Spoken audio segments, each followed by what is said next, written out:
Now, just days after China extended its technical hold on India's bid to get Jaish-e-Mohammed chief Maulana Masood Azhar classified as a terrorist by the UN, India has hit out at China over this move. Addressing the media, MEA spokesperson Vikas Swarup said that there should be no distinction between good and bad terrorists without actually naming China. He also said that only one country out of 15 in the Security Council put a hold on the ban. Swarup added that it would be dangerous if the UN doesn't ban this terror mastermind.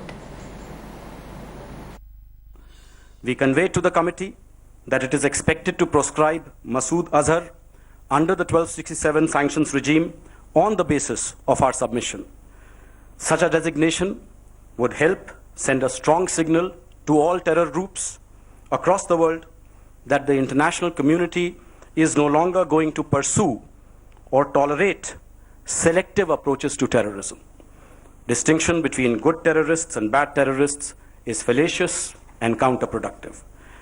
Concomitantly, it will also be sending a dangerous message if it fails to act upon India's submission.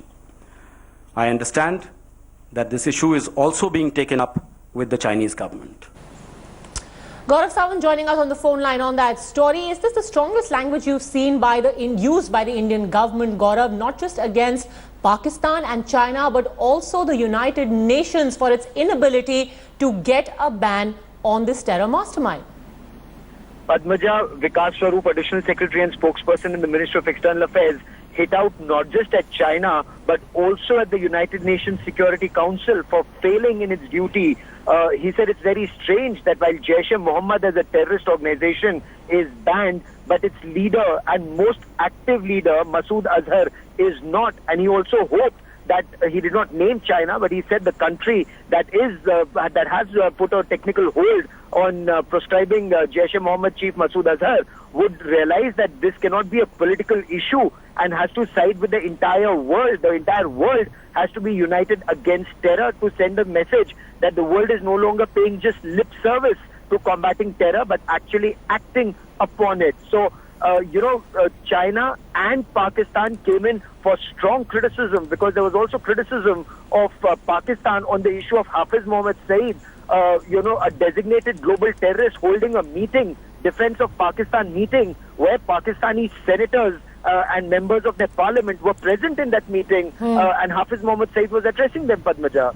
Absolutely. Stay with me, Gaurav, because we have Major General Sadbir Singh also now joining us on the phone line. Do you see any forward movement, General Sadbir Singh, given that now India has taken a very strict stand vis-a-vis Maulana Masood Azhar and the technical hold that cripples the entire move to designate him a terrorist by the UNSC? Padmaja, I only want to say that as a soldier, as a human being, as an individual, terrorist means who rises against authority and uses arms to kill people. So there is no good or bad terrorist. So a terrorist is a terrorist and a terrorist forever. So therefore, he can only be corrected by putting him into the jail and or being killed because he rises against the society. So therefore, any nation or anyone wanting to distinguish between one terrorist and another terrorist, I think our country has done us proud to take the strongest stand, and we as Indians are proud of this decision of the government. All right, General Sadbir Singh, thank you very much for speaking to us. Gaurav, also, the MEA spokesperson said that the country will now work further with other like-minded nations. So what is on the cards over the next few months? Of course, this campaign has been on for a while now. What next? India has succeeded in isolating Pakistan on the issue of terror.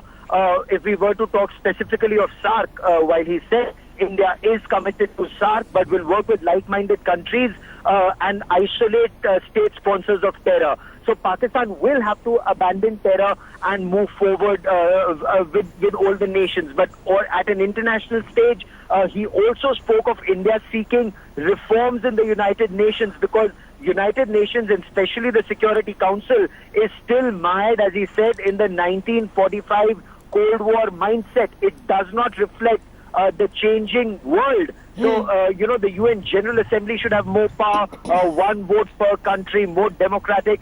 Security Council should be more transparent, and veto powers, and more countries having more power in the Security Council. So that is what India is looking at: comprehensive reform at the United Nations.